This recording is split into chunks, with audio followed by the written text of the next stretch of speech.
अस्सलाम वालेकुम, welcome back. एक नई रेसिपी में खुश आमदीद।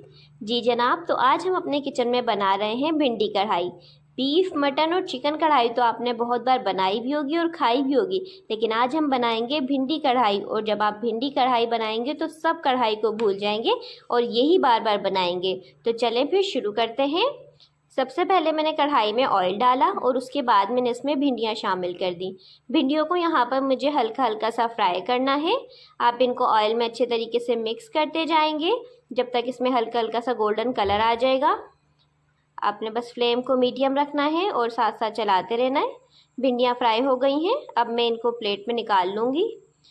सारी भिंडियों को आप देखें बहुत अच्छे तरीके से मैंने इसको गोल्डन फ्राई कर लिया है। अब जो ऑयल बचा था उसमें ही मैंने ज़ीरा शामिल किया है, कुटी हुई मिर्च, धनिया पाउडर।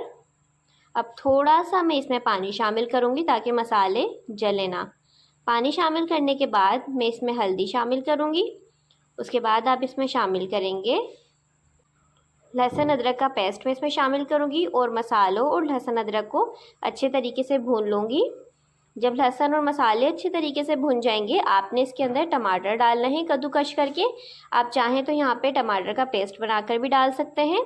अब टमाटर में मैं नमक शामिल करके अच्छे तरीके से इसके मसाले को अच्छे तरीके से भूनूंगी। मसाला देखें बहुत अच्छे तरीके से भुन रहा है, पानी भी खुश्क हो गया है और टमाटर भी अच्छे तरीके से पक गए हैं। तो मैं इसमें फ्राई की हुई भिंडी शामिल कर रही हूँ। भिंडी शामिल करने के बाद आपने इसको अच्छे तरीके से मिक्स करना है। उसके बाद जब अच्छे तरीके से मिक्स होगी, थोड़ा सा पानी शामिल कर दूंगी मैं ताकि मसाले लगे नहीं और जो मसाला हमने तैयार किया है वो भिंडी में अच्छे तरीके से मिल जाए। अब 3 हरी मिर्च मैं इसमें शामिल कर रही हूँ। उसके बाद आपने बस इसको अच्छे तरीके से पकाना है। 2-3 मिनट के लिए आप इसको पहले कवर करके कुक करेंगे। उसके बाद आपने इसके पानी को खुश्क करना है। आप इसको अच्छे तरीके से भून लेंगे।